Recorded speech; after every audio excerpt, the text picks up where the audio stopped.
आज हम लोग अध्याय 3.4 का ये दूसरा वीडियो देखेंगे। पहला वीडियो में आपका काफ़ी क्वेश्चन हुआ था, अब ये चलते हैं दूसरा। कहा है 5 वर्ष पूर्व नूरी की आयु सोनू की आयु की 3 गुनी थी। 10 वर्ष पश्चात नूरी की आयु सोनू की आयु की दुगनी हो जाएगी और आपसे बताना है कि नूरी और सोनू की आयु कितनी है।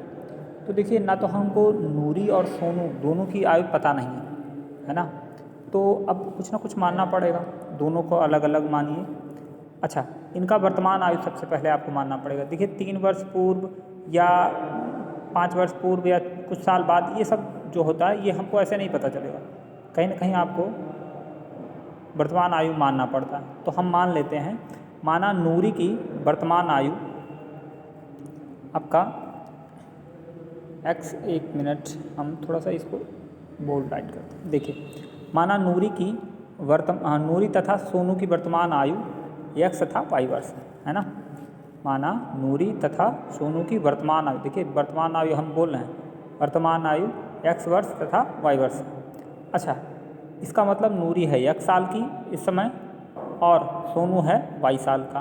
अब 5 वर्ष पूर्व, भाई देखो 5 साल पहले कहीं ना कहीं उसका कम उम्र रहा होगा ना। नूरी फिलहाल इस समय 1 साल की है और 5 साल पहले कितनी रही हुई है, x-5 है ना। देखिए 5 वर्ष पूर्व नूरी की आयु x-5।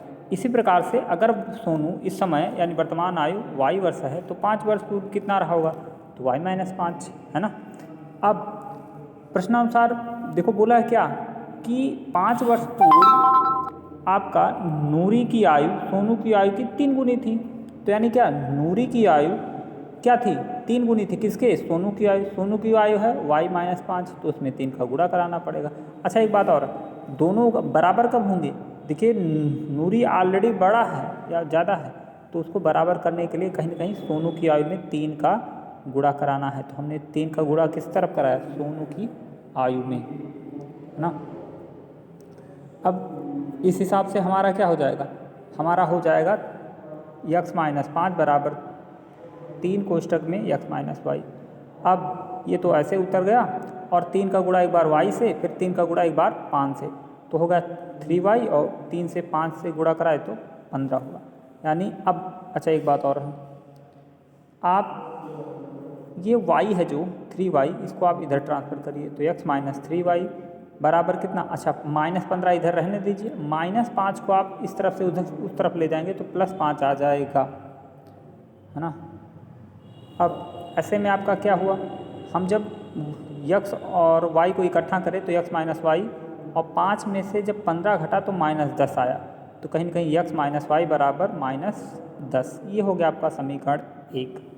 समीकरण 1 आपको मिल गया। अब देखिए प्रश्न, दूसरे प्रश्न अनुसार क्या बोला, 10 वर्ष पश्चात। अब देखो अभी फिलहाल 1 साल की है नूरी, तो 10 साल बाद कितना होगा, x+10 हो जाएगी, है ना। इस प्रकार से सोनू की भी 10 साल बाद कुछ उम्र बढ़ी होगी, तो कितना होगा, अभी फिलहाल सोनू y है तो 10 साल बाद कितनी रहेगी, रहेगा y+10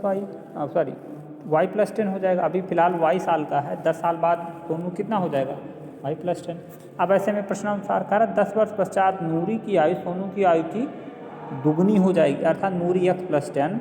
देखिए नूरी कहाँ है, नूरी x+10 जो है वो सोनू यानी y+10 के दुगना, अर्थात x+10 = 2 कोष्टक में y+10।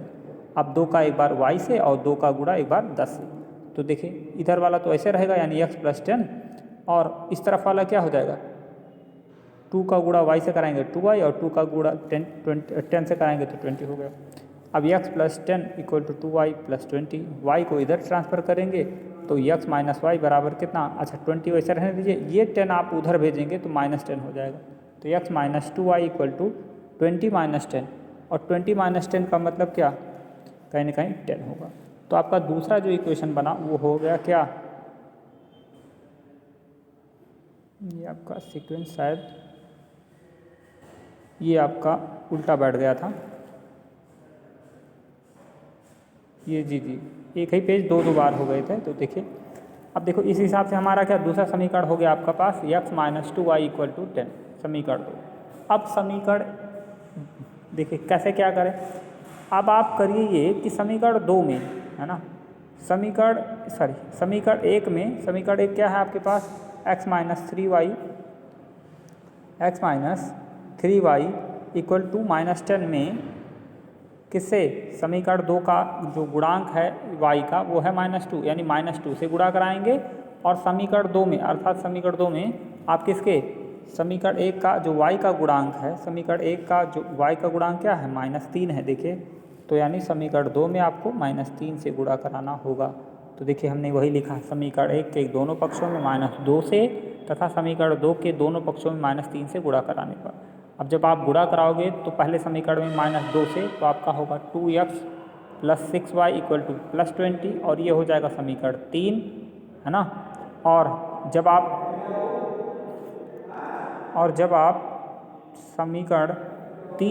समीकरण दो में 3 से गुणा कराएंगे, ये देखिए समीकरण दो यही ना, तो आपने जब 3 का गुणा कराओगे दोनों पक्षों में तो हो जाएगा 3x + 6y बराबर -30, और ये हो गया समीकरण 4। अब आप क्या करिए, किसी समीकरण में से किसी समीकरण को घटाना पड़ेगा, क्यों, क्योंकि एक विलुप्त करना है, यानी आपको एक को गायब करना है। ऐसे में हम समीकरण 4 में से 3 घटाते हैं, 3 में से 4 घटाते हैं। क्यों ऐसा किया, सबसे पहली बात तो ये देखना पड़ेगा कि कौन सा समीकरण बड़ा है आपका। तो देखो समीकरण एक का हम अंदाज देते हैं और 2 से, तो इसमें भी या 6y प्लस में इसमें भी है, तो यहाँ से पता नहीं चल रहा, फिर क्या करें। अब यहाँ से देखें -2 है और ये -3 है, तो भाई -2 बड़ा होता है अपेक्षाकृत -3 से। ऐसे यहाँ से देखें +20 है समीकरण 3 में और -30 है समीकरण 4 में, तो यहाँ से आपको वैसे भी पता चला +20 ज़्यादा होना, +20 जो है वो ज़्यादा होना, इस हिसाब से हमारा समीकरण 3 बड़ा है। अब बड़े समीकरण में से छोटा घटेगा, इसका मतलब 3 में से 4 घटाना है, तो समीकरण 3 में से 4 घटाने पर तो आपका क्या हुआ। अब देखो जिसमें से घटाना उसको पहले लिखेंगे, यानी हमारा 3 में से घटाना तो इसको हम पहले लिखेंगे, और माइनस का देखिए माइनस का सिंबल लगा के जो जितना घटाना उसको हम बाद में लिखेंगे, यानी इसको हमने बाद में लिखा। और बराबर ऐसे इस वाले दाएं पक्ष में से दाएं पक्ष घटेगा, तो 20 में से घटाना कितना घटाना, -20 -30, तो माइनस की वजह से ये हो जाएंगे प्लस, है ना। तो अब ये -2x और +6y और +3x और -6y और बराबर कितना 20 धन 30। अब ये दोनों कट गए, तो -2x और +3x = कितना 20 + 30, यानी हो गया। अब देखो -2x और +x हो जाएगा, -2x और +3x, और ये पूरा जब सॉल्व करेगा तो आपका होगा x और बराबर कितना 50, यानी x = 50 आया। अब यही जो x का मान आया 50, आप समीकरण किसी भी समीकरण में आप रख दीजिए। तो फिलहाल हम समीकरण एक लेते हैं। समीकरण एक क्या था, समीकरण एक था x - 3y बराबर -10। अब जैसे जहाँ पर आपका x है वहाँ पर जहाँ पर x वहाँ पर 50 रखिए, तो देखिए x - 3y बराबर -10 था, तो 50 - 3y बराबर कितना -10। अब 3y को आप उधर ट्रांसफ़र करिए तो देखिए पॉजिटिव आ गया, और -10 को इधर ट्रांसफ़र करेंगे तो प्लस में आ जाएगा, है ना। अब ये 30 में 10 जुड़ेगा तो 40,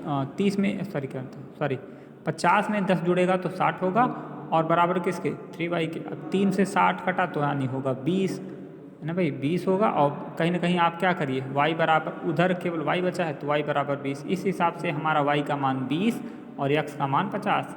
तो अब चूँकि आपने नूरी को x माना था, तो यानी इस हिसाब से हम कहेंगे नूरी की वर्तमान आयु x बराबर 50 तथा सोनू को y माना था, तो यानी सोनू की वर्तमान आयु हो गया 20 वर्ष। इस हिसाब से हमने सॉल्व किया।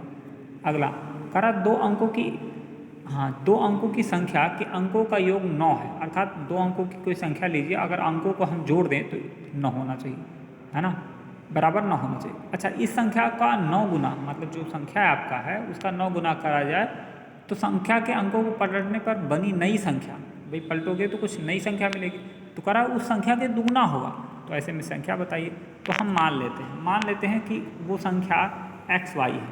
अब भाई उसमें एक का एक अंक मान लीजिए आपको मतलब एक संख्या x है तो एक अंक, और दूसरा y है, अर्थात इकाई का अंक y और दहाई का अंक x है। इस हिसाब से वास्तविक संख्या x y हो जाएगा। है ना। अरे भाई इकाई के स्थान पर y है और दहाई के स्थान पर 10 है। अच्छा आपको पता है कि भाई दहाई में हमेशा 10 का गुणा होता है ना, और इकाई में 1 का, तो इस हिसाब से यक्स में हमने 10 का गुणा करा लिया, तो यानी 10x प्लस वाई में 1 का गुणा कराएंगे, यानी सीधा सीधा हम इसको लिख सकते हैं 10x प्लस वाई। ये हो गया आपका जो वास्तविक समीकरण है, या कह सकते हैं वास्तविक संख्या। अब प्रश्नानुसार बोला कहा कि अगर उनके अंकों को हम जोड़ दें, देखिए अंकों को का योग 9 है, अर्थात अंक आपने कौन कौन लिया था, x और y, अगर हम x और y को जोड़ते हैं तो 9 लाना है, तो यही हमारा समीकरण 1 हो गया, x प्लस वाई बराबर 9। अब कह रहा है कि संख्या पलट दीजिए। भाई संख्या के अंकों को पलटने पर नई संख्या क्या होगी, अभी तक संख्या x y था, अब आपका होगा y x, है ना। अब जब y x होगा तो हमेशा दहाई में 10 का गुणा यानी 10y प्लस x होगा, है ना। अब इस हिसाब से आपका नया संख्या बना है 10y प्लस x। अब क्या करना भाई, पहली संख्या के ये दुगना है, तो यार अच्छा सॉरी, पहली संख्या का 9 गुना यानी 10x प्लस वाई का 9 का गुणा कराना है, और दूसरी संख्या जो नई संख्या है उसका दुगना है यानी 10y प्लस x का आपको 2 से गुणा कराना है। अब 9 का अंदर अंदर गुणा कराइए, एक बार 10x से एक बार y से, ऐसे 2 का गुणा एक बार 10 से गुणा कराइए 10y से, 2 का x से।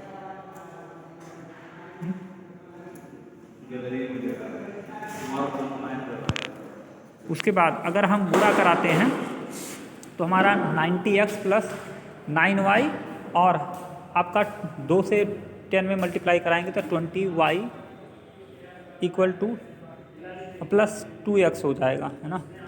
अब इस हिसाब से हमारा 90x प्लस 9y और आपका 20y प्लस 2x हो जाएगा।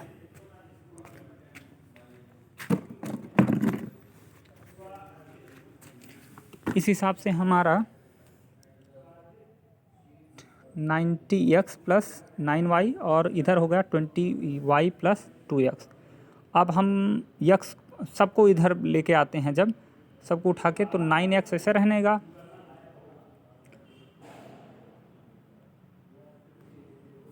आपका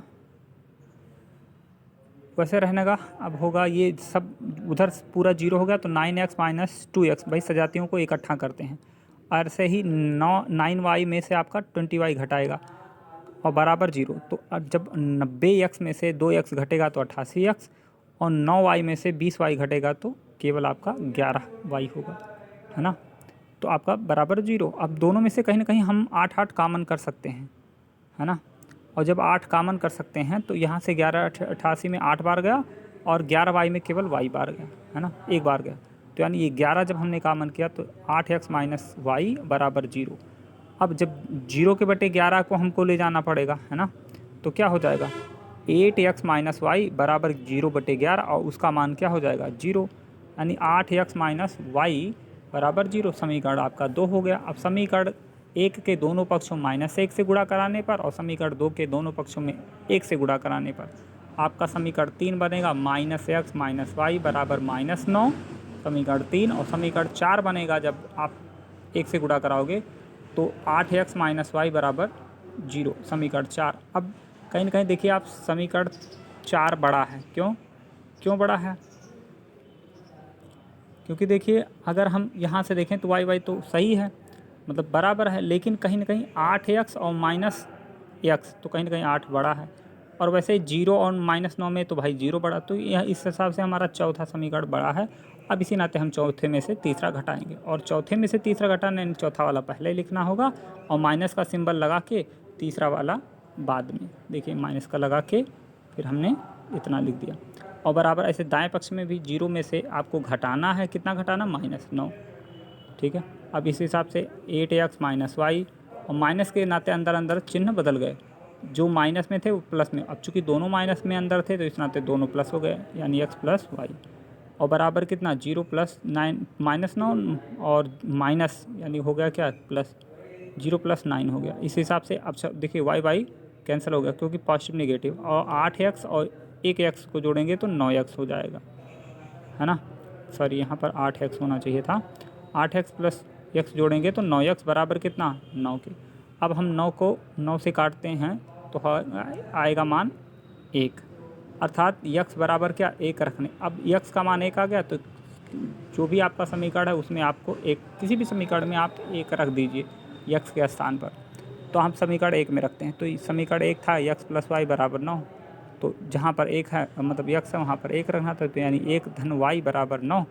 अब ऐसे में क्या हो गया, वाई बराबर 9 माइनस 1, अरे भाई एक को उधर भेजेंगे तो यानी वाई बराबर 9 माइनस 1, ये वाई बराबर 8। यह अतः वास्तविक संख्या क्या हो गया, यक्स का मान 1 है और वाई का मान है 8, तो इस तरह से वास्तविक संख्या यानी एक्स वाई बराबर 18। ये हो गया सॉल्व। अगला क्वेश्चन देखते हैं। मीना ने 2000, देखो अगला प्रश्न पूछा है, बोला है मीना 2000 रुपया निकालने के लिए एक बैंक गई। उसने खजांची से 50 रुपये और 100 रुपये के नोट देने के लिए कहा। मीना ने कुल 25 नोट प्राप्त किए, कुल मिला के 25 नोट पाए हैं। ज्ञात कीजिए कि उसने 50 रुपये और 100 रुपये के कितने कितने नोट प्राप्त किए हैं। अब देखो हमको ये नहीं पता कि 50 रुपये के कितने नोट हैं और कितने 100 रुपये के नहीं। हाँ, कुल बता सकते हैं कि कितने नोट हैं, तो यानी 25 नोट, क्योंकि उन्होंने बताया है। फिलहाल अब हम मान लेते हैं, मान लीजिए माना 50 रुपये के नोट तथा 100 रुपये के नोट क्रमशः यक्स तथा वाई हैं। इसका मतलब 50 के नोट कुल मिला के यक्स हैं और 100 के नोट वाई हैं। अच्छा, कुल मिला के कितने हैं कुल नोटों की संख्या, यानी एक्स प्लस वाई बराबर 25, क्योंकि आपसे पहले बोला था। अब एक बात और है भाई, अगर 50 रुपये का नोट रहेगा तो यानी एक को नोट रहेगा तो 50 रुपया रहेगा, 2 नोट रहेगा तो 50 गुणे 2 यानी 100 रुपया हो जाएगा, 3 नोट रहेगा तो 50 गुणे 3 करेंगे। ऐसे मान लीजिए यक्स नोट आपने लिया है ना 50 का, तो 50 यक्स रुपया हो जाएगा, है ना। और ऐसे ही अगर 100 रुपये का एक नोट होगा तो 100 रुपया, और 100 रुपये का 2 नोट तो यानी 200 रुपया, है ना। 100 गुणे 2 करेंगे, और 100 रुपये का 3 होगा तो 100 गुणे 3 यानी 300। लेकिन फिलहाल कितने नोट हैं, वाई नोट हैं, तो यानी 100 रुपया गुणे वाई, 100 गुणे वाई यानी 100 वाई रुपया। अच्छा, कुल मिला के कितने रुपये हैं, 50 रुपये के यक्स नोट और 100 रुपये के वाई नोट, कुल मिला के कुल अगर राशि देखा जाए तो 2000 रुपया होना चाहिए, तो बराबर 2000। आप क्या करते हैं, समीकरण आपके पास ये हो गया 2। अब समीकरण 1 और समीकरण 2 ये आपको मिल गए। समीकरण 1 के दोनों पक्षों में हम 50 से गुणा करा देते हैं, है ना, और दोनों पक्षों में कराइएगा। फिर ऐसे ही समीकरण 2 के दोनों पक्षों में 1 से गुणा कराते हैं केवल, है ना। तो ऐसे में क्या होगा, हमारा जो समीकरण 1 था उसको नया बन गया क्या, 50x प्लस 50y बराबर 2500, है ना, नहीं 1250 रुपया, है ना। समीकरण 3 हो गया, और जब 1 से यानी समीकरण 2 में कराओगे तो वही रह जाएगा, यानी क्या 50x प्लस 100y बराबर 2000। अब कौन सा समीकरण ज़्यादा कौन सा कम भाई, क्योंकि घटाना है। तो देखिए पहले से अगर देखा तो हमको यह इससे नहीं पता चल रहा, क्योंकि दोनों बराबर हैं 50x। अब क्या करिए, देखिए कहीं ना कहीं 100y है और ये 50y है, तो यानी यहाँ पर 100y ज़्यादा है ना, किसके अपेक्षा 50y, तो 100 में से 50 घटाया जा सकता है। इसका मतलब कि समीकरण 4 बड़ा है, समीकरण 3 छोटा है, तो भाई हमेशा बड़े में से छोटा घटाया जाता है। इस नाते हमारा समीकरण 4 में से 3 घटाने पर, समीकरण 4 है आपका पास 50x प्लस 100y, और उसमें से घटाना कितना 50x माइनस 50 घटाना 50x प्लस 50y। अच्छा, इसी हिसाब से दाएँ पक्ष में भी 2000 में से आपको 1250 घटाना है। तो अब जब पहला कोष्टक वैसे रहेगा और दूसरा कोष्टक माइनस की वजह से अंदर वाले बदल जाएंगे, तो होगा, अब चूँकि पहले पॉजिटिव था दोनों, अब इस नाते दोनों निगेटिव हो गए, तो यानी 50x पॉजिटिव निगेटिव कट गया, और 100y में से जब 50y घटाएंगे तो 50y आएगा, और जब 2000 में से 1250 घटाएंगे तो 750 आएगा। अब शून्य से शून्य काट दिया हमने, फिर 5 से 25 काटा तो 15 × 5 = 75 हुआ, नहीं सॉरी 5 से 75 घटा तो 15 हुआ, यानी y का मान 15 हो गया। अब जैसे y का मान पता चला, अब y का मान किसी भी समीकरण में आप रख दीजिए। समीकरण 1 में रखा हमने y का मान, समीकरण 1 था x प्लस वाई बराबर 25, तो y का मान आपको कितना लेना है 15, तो यानी x प्लस 15 बराबर 25, 15 को आप उधर ले जाइए तो कितना होगा, x बराबर 25 माइनस 15 यानी x बराबर 10। अतः 50 रुपये के नोटों की संख्या, चूँकि आपने x लिया था इस नाते 10 हो गया, और 100 रुपये के नोटों की संख्या y लिया था, तो यानी y का मान आया 15, इस नाते 100 रुपये के नोटों की संख्या आपका 15 है। अब 5वां क्वेश्चन है, कह रहा किराए पर एक पुस्तक देने वाली किसी पुस्तकालय प्रथम 3 दिन, अर्थात पहले 3 दिन का एक नियत किराया यानी फिक्स है, उतना ही लगेगा। अब उसके बाद अतिरिक्त दिन का अलग किराया, यानी आपको उसके बाद आपको एक्स्ट्रा चार्ज देना पड़ेगा। जैसे मान लो आपको पहले मतलब ये 3 दिन का मान लो 3 रुपया देना पड़ा, इसका मतलब 1 रुपया प्रतिदिन। लेकिन उसके बाद आप मान लीजिए थोड़ी देर के लिए अगर एक भी दिन लेट में ला रहे हैं बुक अपना, तो मान लीजिए कि 2 रुपया अतिरिक्त देना। अभी तक 1 रुपया प्रतिदिन दे रहा करा कि अब अगर लेट ला रहे हो आप तय तिथि के बाद, तो आपको 2 रुपया प्रतिदिन देना है, यानी क्या एक्स्ट्रा चार्जेज लग गए अब आप पे, है ना। तो यानी अगर चौथे दिन ला रहे हो तो कुल मिला के कितना 3 दिन रुपया तो देना था और 2 रुपया और देना है, यानी 5 रुपया कुल देना पड़ेगा, है ना। 3 दिना का तो देना है 1-1 रुपये के हिसाब से, और अगले 1 दिना का 2 रुपया देना पड़ेगा, कुल मिला के 5 रुपया देना पड़ेगा। तो इसी प्रकार से इसमें है। तो कैसे क्या करा, तो हाँ अच्छा हमको पता नहीं कि कितना नियत किराया कितना अतिरिक्त किराया, तो हमको मानना पड़ेगा।